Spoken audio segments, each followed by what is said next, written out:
And how did you become an expert on tech? Yeah, so great question. I actually started coding about 12, 13 years old. Then I had my networking certs before I graduated high school. And then I got my degree in information technology from the Rochester Institute of Technology. So I've truly been involved in technology my entire life. And now it's crazier than ever. I never thought it would be so cool and everybody would be so interested in tech, whether they're tech savvy or not. But it's a very fun time to be in, whether it's gaming or technology. It's just true passion points for me. Now, what are the new trends in gaming right now? Oh my goodness. Well, let's start in the world of VR because I think this one's huge and I think this has the potential to become even bigger. You know, I just came off of New York Comic Con and all the different booths and exhibitors. One thing that really stood out was all of these exhibitors that were touting virtual reality. And a lot of people ask me, you know, what is VR and what's it like putting on a virtual reality headset?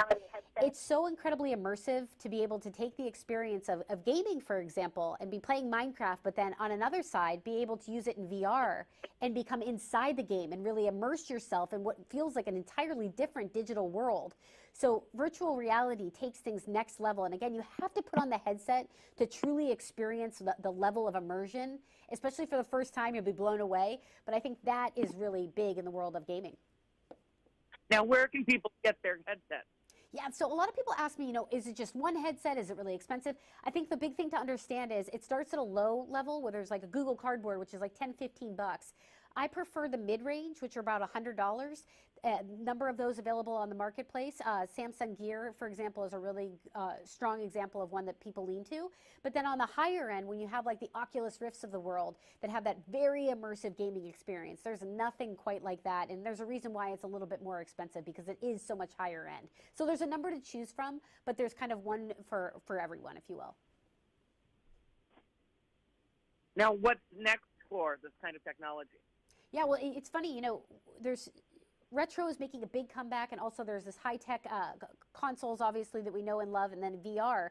But one thing that we'll be talking about today is it's amazing to be able to be partnered with Energizer, and 80% of gamers, we did this really cool survey. We found that the hardcore gamers that are very passionate about their gaming actually experience that heartbreak of a controller going out during a gaming session. So no matter what console you're tuning to, it's important to have batteries. And a little bit of a tech tip here, the #1 AA battery on the market is Energizer's Ultimate Lithium batteries. So take advantage of, yes, you can do all the research and get yourself a really great console or a headset, but at the same time, don't forget the basics like the really good batteries. Now, what other than batteries are the tools you need to have the best gaming experience? Yeah, one thing that's really big right now and really fun because, you know, you and I probably grew up blowing into cartridges and we're starting to see this revival of these really cool retro consoles, which is fun. And it's getting that new generation, that next generation. My mom just purchased my niece and nephew an Atari system. And they're like, wow, this is what gaming was like 10, 20 years ago. I'm like, yes, this is what the experience was like. This is what the graphics were like. But I think there's something to the simplicity of this retro gaming and why it's being, you know, so much of a revival. But literally on the shelf right now, you see things like the Retro Machine, you see things like the Atari Flashback. Nintendo just had 2 huge units out. The Nintendo Super NES Classic Edition just came out last week. People cannot get enough of the retro consoles coming back. So I think in terms of what's big, yes, the high tech, but also on the same side, the low end too. Now, how have esports influenced the gaming industry? You know, a lot of people have kind of written off gaming as, oh, it's a time burglary or it's a waste of time. And but on the flip side, it's grown so much. And the last data that I've looked at, there's over 1 billion gamers worldwide. And I think that speaks to why now there's an e-league that's actually a professional gaming league where there's multi-million-dollar prizes out there to be won.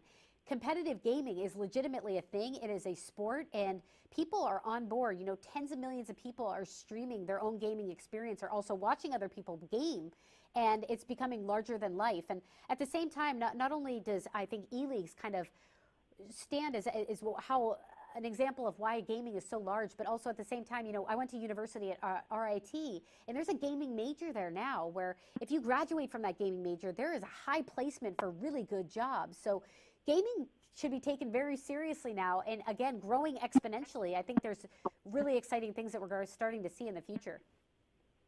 And what was your favorite thing about going to this year's Comic-Con? Mine's always the cosplay. Thank you for asking. I think you know the VR too. I've been a huge advocate for VR since I experienced it in the early days in its infancy. Seeing all the VR booths was definitely one thing, but dressing up and being in costume and having legitimate interviews was probably always hands down my favorite thing to do. Now, where can people get more information? Head on over to energizer.com to check out more about ultimate lithium batteries, but also check out more about all the best resources for your gaming needs.